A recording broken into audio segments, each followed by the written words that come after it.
María, ella es Fer, ella es Rebeca, ella es Maite y ella es Fer, y hoy venimos a hablarles de la trata de blancas. Voy a empezar con una historia muy sencilla. Esta es la historia de una niña que a los 17 años no sabía qué estudiar. Su papá le dijo que si quería estar en la casa tenía que cooperar con un trabajo. Buscando en internet no encontraba ningún trabajo que de verdad le diera el dinero suficiente para que su papá la dejara de molestar. Empezó a buscar y fue a McDonald's, fue a Starbucks, fue a lugares conocidos y el salario era muy poco por muchas horas de trabajo. Después de esto, se metió a una página de internet que no sé si la han escuchado, que se llama Craigslist. En esta página se ponen anuncios de empleos, de ventas. Es como eBay, pero sin subasta.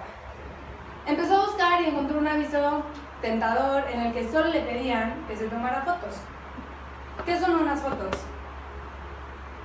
Fue a la sesión y cuando llegó a la sesión de fotos se dio cuenta que no solo eran unas fotos, sino que tenía que tomarse fotos sin ropa. Lo pensó y pues tengo 17, no pasa nada, me pagan bien. ¿Qué pasa? Nada. Pues en esa sesión conoció a un señor que le invitó a cenar.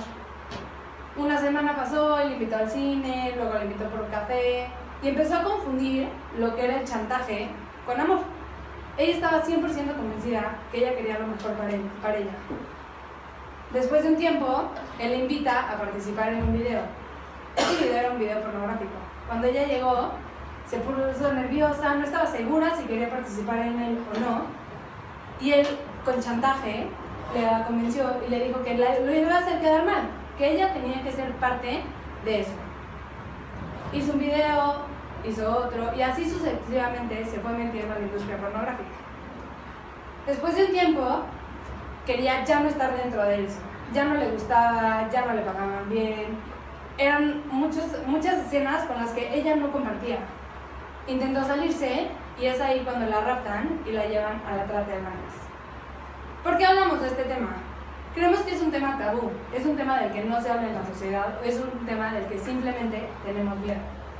Hoy en día, la edad promedio para entrar a la industria pornográfica es de 12 años. Los niños empiezan a ver pornografía a los 11. Es un tema que nos cuesta trabajo hablar porque es crudo, porque es duro, porque sobre todo no nos gusta. Pero es un tema del que se tiene que concientizar y sobre todo tenemos que educar sobre él. Para entender un poco mejor, les vamos a explicar 3 términos importantes. Pornografía. ¿Qué es la pornografía? Son imágenes, audios, videos que tengan actos sexuales. No a la fuerza tienen que ser relaciones sexuales, sino son actos sexuales. Prostitución es tener relaciones sexuales a cambio de dinero. Y trata de blancas es cuando obligas a una persona a prostituirse. Es importante tener claros estos puntos para poder entender mejor el tema del que vamos a hablar. Entonces yo los quiero ahorita invitar a que contesten esta pregunta que dice: ¿ustedes conocen, o es más, ustedes alguna vez se han metido a páginas de pornografía o conocen a alguien que vea constantemente pornografía por placer? Obviamente no pido que contesten porque es algo muy íntimo, pero lo impactante aquí es que a veces la pornografía es como algo muy normal, es una actividad de entretenimiento más que, pues bueno, ¿no? Si a los hombres les sirve, que bueno. Y al contrario, si uno habla de trata de blancas, entonces empieza a ver como esta parte de rechazo. O sea, todo el mundo piensa en trata de blancas y dice, no, o sea, es que hay que combatirlo. Es que la trata de blancas está muy mal. Si yo me entero que una niña tuvo que ir a se fue de trata de blancas, me enojo, ¿no? Y quiero matar a la persona que lo hizo porque se siente horrible. Pero entonces, ¿por qué del otro lado vemos que la pornografía está bien? ¿Por qué? Porque pues hasta los niños chiquitos lo hacen, da igual, solo se entretienen así. Una vez a la semana no pasa nada. Lo que no estamos viendo aquí es cómo se relacionan estos temas. Entonces, lo que yo quiero ahorita explicarles es cómo la pornografía abre puertas a que se dé una trata de blancas, ¿ok? Entonces, ahorita les quiero como hacer énfasis en esta dicotomía tan absurda, a mi parecer, que dice la sociedad ve el tráfico sexual como algo que debemos combatir, mientras ve a la pornografía algo tan simple como otro género de entretenimiento. Me gustaría saber ustedes qué opinan al respecto. Pues hasta en la tele hay un canal. O sea, yo he visto, o sea, no he visto, pero, o sea, de que he estado como buscando canales y he visto que en cable dice, hay como, no sé qué, es como un canal, o sea, en el cable o en el Sky para pornografía. Sí. Que es algo que, como dicen, es algo que ya lo vemos muy normal, que hasta en las películas o así, ya vemos normal escenas así que pues a veces no son adecuadas o no vienen ni al caso y ya las ponen y pues ya está bien porque ya nos acostumbramos. Claro. Sí. Y aparte, pues la pornografía normalmente, casi todas las veces, tiene tratos de blancas atrás. Entonces, disfruta gente ver pornografía, pero por otro lado se enoja porque hay trata de blancas. Bueno, sí, pues justo, ¿no? Es como muy valioso todo lo que piensan porque justo resalta esta parte de la pornografía está bien, adelante, háganlo. Y la verdad, como lo mencionamos en el caso, en la historia que lo platicamos, es una salida muy fácil para los jóvenes que necesitan dinero. Ok, vamos a discutir un poco. ¿Por qué la pornografía son las puertas a la trata de blancas? En primer lugar, es la primera puerta de acceso a la compra de seres humanos. Justo como nos decía Jessie,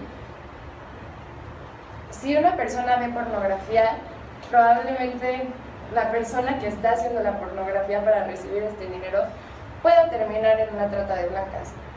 Y hacer énfasis es importante en que la trata de blancas conlleva a que ya no es voluntario, ya no está haciendo porque alguien más lo está obligando. En segundo lugar, la pornografía es la publicidad para la trata. No sé si se han dado cuenta, pero muchas campañas de marketing o pues hasta anuncios llevan expuestos como estos temas de pornografía que invitan a la gente a acercarse y puede terminar en una trata de blancas. No es que sea así seguro siempre, pero sí es posible. Y por último, si la prostitución es el acto principal, la pornografía es el ensayo. ¿A qué me refiero con esto? La pornografía justo es un paso antes a que se dé la trata y es bueno, a ver, pues justo como lo dicen, ¿no? Como el empezar a hacerlo para después terminar en una escena tan espantosa como la trata de blancas. Ahora vamos a platicar un poco de las implicaciones psicológicas que traen las personas el ver pornografía. Un dato estadístico curioso es que la adicción a la pornografía es aún más riesgosa o más alta que la adicción por cocaína. Entonces, ¿qué pasa? En los hombres y también en las mujeres, el ver este tipo de imágenes o escuchar este tipo de videos o ver fotos genera que el cerebro pues sienta placer, que tú sientas placer, por lo tanto se genera el neurotransmisor de dopamina, que justo pues es ese placer que tú estás sintiendo y eso es lo que va a provocar que tú vayas causando esta adicción. ¿Por qué? Porque cuando lo ves generas esa dopamina y te sientes súper bien. Pero por el otro lado, las mujeres se empiezan a ver como cosas, ya no son mujeres, ya no son seres humanos con dignidad, son objetos sexuales que los utilizan simplemente para cambios o intercambios sexuales. Entonces creo que es aquí muy importante reconocer por qué hay que educar en esto y desde verlo desde la dignidad humana, que un tema tan normal hoy en día te quita toda la parte humana y te cosifica y te crea adicciones y pues lleva a casos que para la sociedad no están bien, como la trata de blancas. Y ahora vamos a hacer. Como lo dice Fer, hoy en día es un boom la pornografía. ¿Por qué? Antes, para llegar a tener acceso a la industria pornográfica, tenían que ir a comprar los videos, tenían que ir a comprar las revistas. El acceso era muy limitado. Hoy en día, por la sexualización que hay en la sociedad y el acceso a la tecnología es mucho más fácil llegar a ella. O sea, es mucho más fácil poner en internet Google pornografía y te sale, como dice Aide, cambiándole a la tele lo encuentras. Al contrario, antes era como, tengo que ir al videocentro a comprar. Entonces era mucho más difícil. Hoy en día está al alcance de la mano. Y muchas veces los papás no saben a qué páginas de internet se están metiendo sus hijos. Entonces también encontrar como el hoyo negro está como un poco más complicado. Muy bien. Bueno, ustedes me pueden decir, ¿alguno de ustedes tiene un pariente o conocido de 11 años? ¿Me levantan la mano? Ok. ¿Quién es? ¿Es familiar o un primo? ¿Tú, María? Primo. ¿Vale? Yo, primos y sobrinos. Muy bien. Pues bien, como decía María, a los 11 años, en promedio se registró que en el 2017, o sea, no son cifras muy lejanas, en el 2017 se registró que a los 11 años en promedio los niños ven por primera vez un video pornográfico. ¿No? Muy bien. Y luego ¿qué vemos? Que el 90% de las imágenes muestran violencia contra la mujer. No solo verbal, ¿no? Sino nos vamos a agresiones de las cuales se alimenta cualquier persona y que eso genera en la persona, obviamente, no solo lo están viendo justo como algo que les genere placer, sino que después puede volverse algo pues grave para todos los que rodean a la persona que se está alimentando de esas imágenes, ¿no? Además, como bien decía María, el acceso, o sea, antes, según también lo registra Playboy, era muy difícil llegar a conseguir un ejemplar o una publicación de este tipo. Hoy en día, como decimos, está al alcance de la mano, ¿no? Y aparte es barata y es anónima, ¿no? Entonces nadie tiene por qué enterarse quién lo hace, quién lo recibe, ni nada que ver con eso, ¿no? Entonces, ¿qué está pasando? Que la pornografía se está volviendo el educador sexual de los niños o de cualquier persona que se acerca a la pornografía. ¿Y qué nos dice eso? O sea, la sexualidad se vuelve un producto, ¿no? Y entonces transformamos lo que era bello y era algo tierno tal vez en un producto, ¿no? Y entonces también, ¿qué pasa? Vemos mal la pornografía infantil, pero a veces no la vemos mal cuando es un lujo, ¿no es cierto? ¿Alguien sabe quién es Ted Bundy? ¿Le suena? Sí, es un asesino. Es un asesino serial. Ok, es un asesino serial en el cual se registraron 36 homicidios confirmados, pero se dice que fueron más de 100. Ted Bundy era un estudiante universitario de la Universidad de Washington que está estudiando una carrera en Derecho y que analizando su caso, poco a poco fueron entrando al detalle y todo empezó justo por la pornografía. Y que a ti y a mí decimos, bueno, ¿qué pasa? Eso lo hacen en su intimidad, en un rincón de su casa, y a mí no me afecta en lo más mínimo. Pero entonces vemos casos como el de Ted Bundy, que era un universitario como tú y como yo, como uno de derecho que está aquí al lado, que se convirtió en un asesino serial. ¿Por qué? Porque empiezas a, justo como decía Fer, a cosificar a la persona y le empiezas a convertir en un objeto. Y adivina que esa adicción siempre quieres más, como cualquier otra cosa. Y entonces, ¿qué pasa? Pues no es suficiente ver cómo agreden a una persona o recibir placer de eso, sino que luego tú eres el agresor. Si los niños a los 11 años empiezan a ver pornografía, ¿qué va a hacer de ellos en unos cuantos años? A esto nos enfrentamos. ¿Pero qué podemos hacer? ¿No? Revisando un poco la página de Interaction Group, que es una página donde justo abordan estos temas para padres de familia, es que este tema se tiene que hablar y hay que empezar con confianza y sinceridad. Entonces, ¿cómo vamos a abordar esto? O sea, como padres primero tenemos que abrir la puerta, tiene que haber confianza y además, obviamente tenemos que hablar esto desde un juicio razonable, porque estás hablando con niños, pero ellos también entienden y hay que empezar a hablarles de eso. Siguiente, por favor. Y también hay que alarmarnos, porque si ven que tú y yo nos alarmamos y nos da miedo, solo, no sé, se van a sentir culpables, ni siquiera lo van a entender. ¿Sí? Entonces hay que formar justo en la libertad y en la dignidad. hay que entender y respetar a la persona que tenemos enfrente para poder, ya sea que estén igual en un rincón, pero antes de que digan que sí a eso, sepan distinguir cuando esto está agrediendo a una persona, sepan poner un alto. Bueno, y entonces con todo eso que ya vimos y con lo que nos platica Mai sobre lo que tenemos que hacer, de hacer que las personas se den cuenta de, o sea, antes que nada, están viendo y escuchando otras personas con dignidad, con un valor humano que no, o sea, no se puede cosificar. Entonces tenemos que preguntarnos cuál es nuestro papel en cómo transmitimos ese conocimiento. Entonces, no sé ustedes qué piensen, qué puede hacer un profesional en educación para ayudar a que los niños estén conscientes sobre todo lo que les hemos comentado, o sea, que vaya más allá de entender y de saber que existe algo que se llama pornografía, sino que realmente entiendan y no les asusten y que sea un tema como que cause en ellos estrés o que no sepan qué hacer con eso, sino que sean personas que realmente entiendan todo lo que implica eso a su edad, o sea, a la edad que sea como 11 años, que es cuando empiezan a verlo o lo que sea. ¿Alguien tiene como alguna opinión, alguna idea de cómo podría ser?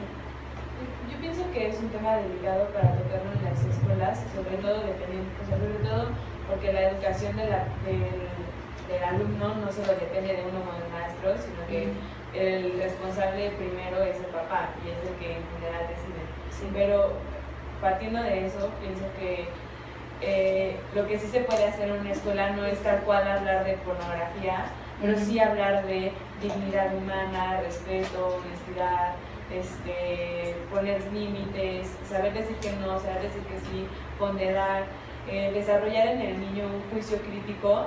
Si lo desarrollas en la parte matemática y en la parte de historia, no es como el cerebro lo va a desarrollar también en la parte social y por lo tanto después en la parte pornográfica, que creo que en la intimidad ya le tocaría al papá, pero creo que a nivel profesional de escuela yo haría eso. Ok, justo.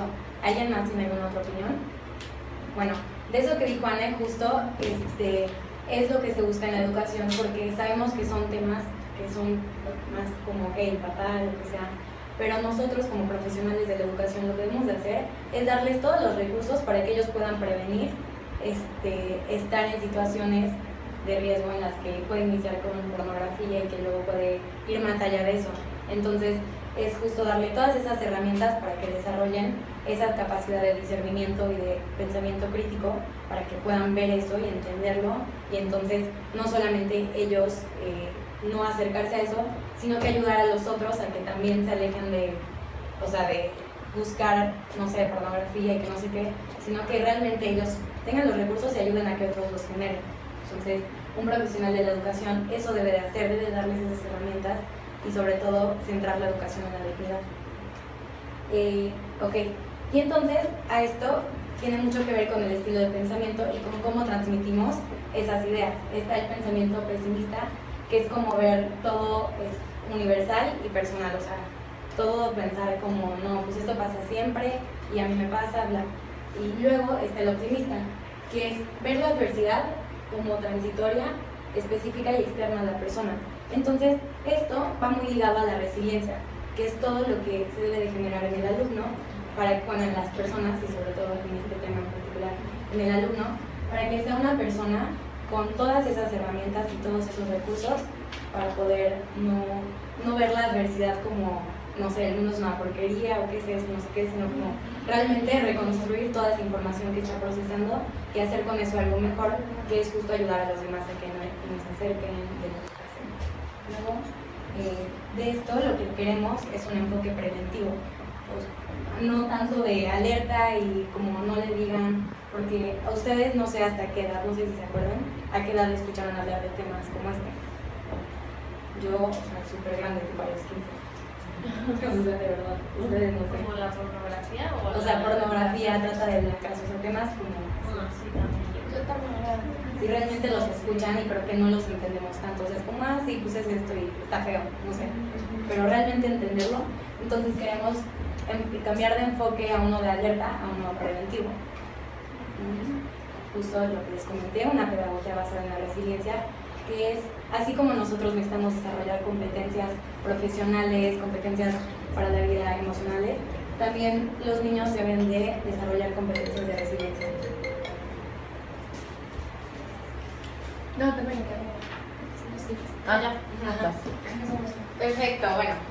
Nosotras como pedagogas claramente vemos la diferencia y vemos el cambio que podemos hacer mediante la educación, ¿no? Esa es nuestra clave siempre. Muy bien. Entonces, ya nos comentaron un poquito qué es lo que causa la pornografía, ¿no? Causa que objetivicemos a la persona, la deshumanizamos, nos da una falsa noción de lo que es la sexualidad, nos genera violencia, agresividad y odio en nuestro ser. Entonces, la mejor manera que nosotros encontramos para sacar eso de lado, en vez de decir, no, la pornografía, ¿no? Porque a veces, justo como dice Anne, ¿no? En un salón de clases, o también tratando con un niño pequeño, cuando eres aún su papá, es difícil poder tocar un concepto tan fuerte. Entonces, ¿cuál es la mejor metodología que nosotras vemos para poder desplazar esos pensamientos? Justo hacer lo contrario, ¿no? Si la pornografía deshumaniza, nosotros hay que humanizar. Hay que hacerle ver a nuestros hijos, a nuestros alumnos, a las personas que están a nuestro alrededor, quiénes son las personas, ¿no? No tratar como objetos, sino darles un valor personal específico, con cualidades, con defectos. También es ver qué es la verdadera sexualidad. Es demostrar a nuestros hijos y a nuestros alumnos y enseñarles lo que es una verdadera sexualidad. Y eso también nos toca a nosotros primero saberlo, ¿no? Después, generar un ambiente de paz en la escuela, en el trabajo, en la casa, un ambiente de paciencia, de amabilidad, de amor, de generosidad. Justo como decía un poco Anne, ¿no? Nosotros, nuestro papel es hablar de valores, hablar de todo lo contrario de lo que es la pornografía, para poder, para que ellos ya ni siquiera lo piensen, ¿no? Muy bien, entonces, estos son como unos pequeños consejos o estrategias desde pequeños para poder tratar estos temas con los pequeñines, ¿no? Primero, sugerimos fomentar el ejercicio y las actividades recreativas desde casa y desde la escuela, darles una confianza en sí mismos, forjar su autoestima, poner límites, enseñarles a los niños a decir que no, ¿no? Hay muchas metodologías, muchos ejercicios, ¿no? Saber que también, o sea, poder enseñarles a los niños y aceptar que ellos te digan que no. O sea, cuando ellos te pongan tu límite, tú como papá, tú como maestro, aceptarlo. No me gusta que me pegues así, papá, ok, entonces ya no lo pego así, ¿no? Y eso se puede ir fomentando desde muy pequeños. Acerca de la sexualidad, la ASPASI, Asociación de Sanación, Prevención del Acoso Sexual en la Infancia, dice que es recomendable empezar desde los 3 años a hablar sobre la sexualidad. Para nosotros esto suena fuerte, ¿no? O sea, ¿qué le podemos decir de sexualidad a un niño? Y es justo lo que les acabo un poco de decir, el aprender a decir que no, el aprender qué le gusta y qué no le gusta, desde las actividades más sencillas como me gusta el helado y no me gustan las verduras, me gusta hacer este ejercicio y no me gusta hacer me gusta cantar, pero no me gusta estar enfrente de la gente. Que los niños pongan sus límites es muy efectivo. Enseñarles las partes de su cuerpo, ¿no? Cabeza, ojos, pero también tener en cuenta que no por tabú nosotros debemos de dejar de mencionar las partes íntimas. Justo con el formar este pensamiento crítico y conformar sus límites, ellos en algún momento de vida, esperemos que no, puedan decir que no. Y también forjar el pudor. Como padres y como maestros y en sociedad en general, debemos de utilizar nuestra creatividad y nuestra imaginación para hacer esto. Tenemos ayuda de YouTube, podemos utilizar títeres, podemos aprovechar las situaciones cotidianas, como que vas en el carro y hay un espectacular de una mujer en bikini, ¿no? O sea, como hacer sugerencias. En una película, en vez de decirle al niño, tápate los ojos cuando está pasando una escena así, ¿no? O sea, formar un diálogo y no tenerle miedo, ser directos. Eso es algo muy importante, ser directo y sin rodeos, ¿no? Claro que dependiendo de la edad. Entonces, hay 2 tipos de prevenciones. Una, la física, y la segunda es la emocional. La física se va directo a casa. El ambiente que tú tienes en la casa, el ambiente de hábitos, de disciplina, de amor, de paz, y el emocional, que es entablar una relación con tu hijo. No tenerle miedo a hablar, y si te da miedo, si te da pena, si te da planearlo, utilizar diferentes estrategias, pero estas dos son las más efectivas para la prevención. Por último, ¿cómo enseñas algo que no sabes? Primero debes tú de aprenderlo, debes tú de informarte para poder transmitirlo a tus hijos. Y estas, ya por último, son 3 situaciones con las que queremos que se queden. 1, hablar de estos temas es necesario y no es cosa de solo una vez. Cuando mi hijo entra en la pubertad o cuando va saliendo, ¿no? Es cosa constante, porque toda la vida se van a ir enfrentando con esas situaciones. Y como ya había dicho, habla con la verdad y si se puede científicamente. Y 3, no hay receta. Ustedes conocen a la gente, ustedes conocen a sus alumnos, a sus hijos. Entonces, háblenlo, utilicen su imaginación, pero hablen del tema, es importante. Gracias.